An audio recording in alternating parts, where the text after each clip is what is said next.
Sir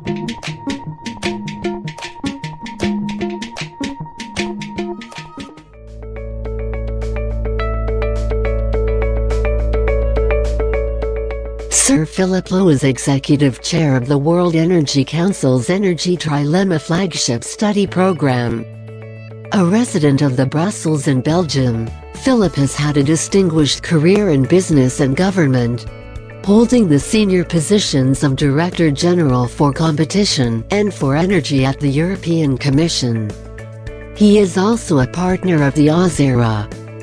Philip has been the key figure behind the World Energy Trilemma Index 2019, which was released on the third day of the 24th World Energy Congress in Abu Dhabi. In an exclusive interview with Devdiscourse, Sir Philip Lowe shares his views on various aspects of the Trilemma Index, energy transition and clean energy. Mr. Lowe, what are the major findings of the report? The major findings of the report,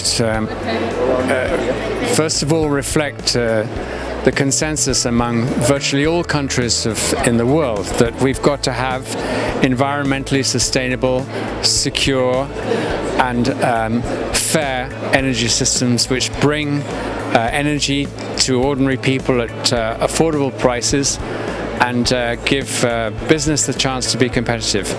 And the results of this report show that there's been a continuous improvement, particularly in the last 20 years, towards the goals of creating robust energy policies which reflect the three corners of the trilemma, which are equity, sustainability in environmental terms, and security of supply. Very few countries, only 9 out of the 128 surveyed, have not improved. And thirdly, we have identified this year a number of countries, particularly in Asia, South America and Africa, who've made huge strides. According to this report, where do you see the world in terms of achieving Global Goal 7 clean and affordable energy set up by the United Nations for the year 2030? As we said earlier, we have great optimism that the goal of providing clean, accessible energy to all is most likely to be achieved in terms of accessibility as such. But the word clean is more difficult to answer. If it means environmentally sustainable, then we still have a long way to go to reduce the amount of carbon dioxide associated with energy consumption. So we want to say for energy accessibility can be achieved, but clean is still a question. Yeah, that's right. What will you suggest in terms of disruptive energy technologies to march towards clean energy? But I think one of the major messages that yes, innovation, new technologies will help us, and as many people say, we need all flowers to bloom. Every technology needs to be tried out.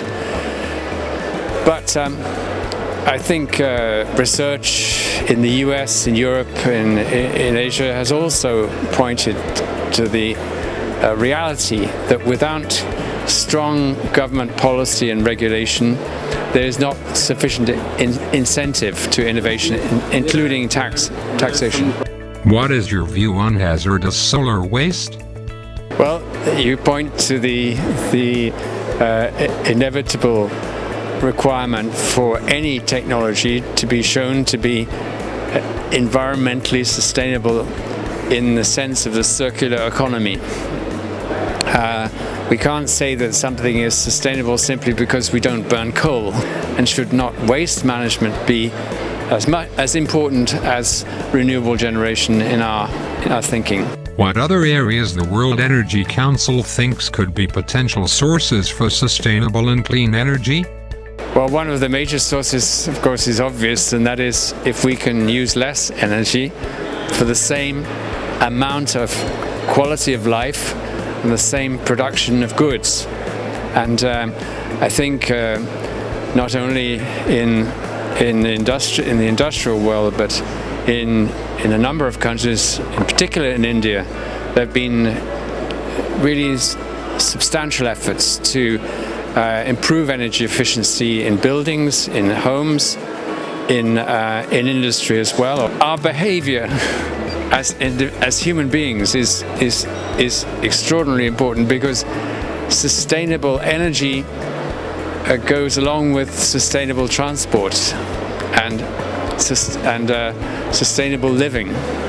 So if we want to have a sustainable energy system and clean, affordable energy for all, we've got to make sure that we have a holistic, integrated approach to all these sectors together, and not pretend that by simply eliminating CO2 in one area we have solved the problem. How do you see the future of the movement beyond the hydrocarbons? Well, I think that we need the first major contribution towards reducing CO2 is the move from coal to gas.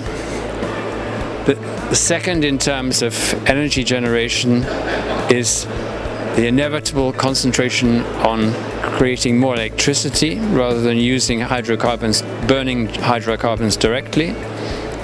And the third, of course, is the range of renewable technologies which exist and which can be developed, and they have to be made cost effective. And that's the way forward. We are not going to eliminate hydrocarbons tomorrow, but we are going to be able to, in a perspective of 2035, 2040, 2050, be on a trajectory which is going to be give us the chance to do that. As chair of the Trilemma Index of the World Energy Council, what do you expect from the 24th World Energy Congress? Well, the 24th World Energy Congress has given people a lot has inspired people with the sense of common purpose to achieving some of the goals which I've talked about. Accessible, affordable, and environmental sustainability for everyone. It has led to a lot more understanding between different countries, exporting countries, importing countries, as to how we can move forward. It will require a lot more dialogue and cooperation.